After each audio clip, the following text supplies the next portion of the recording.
Alright, we are on to February week 2. I forgot to film the first part of me drawing the word 2 in capitals with my pencil. I thought I'd hit record, but it didn't take, so please ignore that. This week I wanted to go back to a horizontal spread. I thought about doing heart-shaped boxes or something, but I felt like the hearts wouldn't translate well to this style layout. They'd be too squat and fat looking. So I opted to just split the page up into horizontal bars, and here you can see me counting out blocks so that my fields were equal.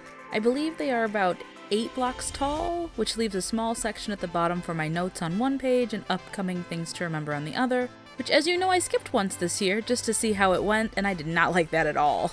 So, instead of heart-shaped boxes, I used hearts for the day of the week and the day number section to the one side of each box.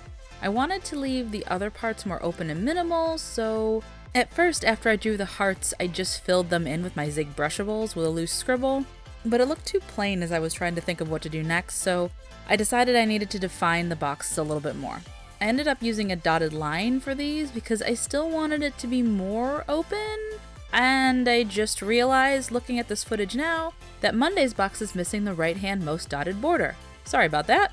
I just stopped writing my script for a second and added it to my journal. Not sure how that happened. Anyway, I added dotted lines with my Crayola Super Tips marker, and then I added a little arrow under the week title because I didn't like that odd gap that was there and I wanted it to be filled with something, before I added some dark purple drop shadows with another brushable.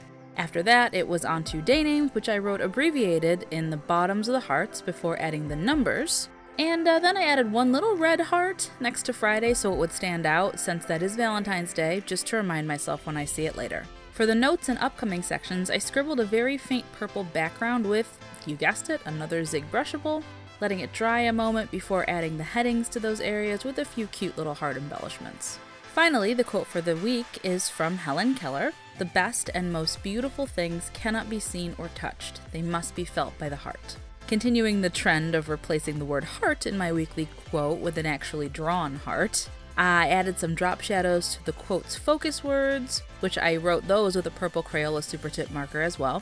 And once I was done, it was just a few accents with my gold gel pen, as well as a little row of purple hearts at the top of the page. I told you, I can't have too much empty space, it drives me crazy. And that's this week done. Please like and subscribe if you liked this layout, and I'll catch y'all later. Bye!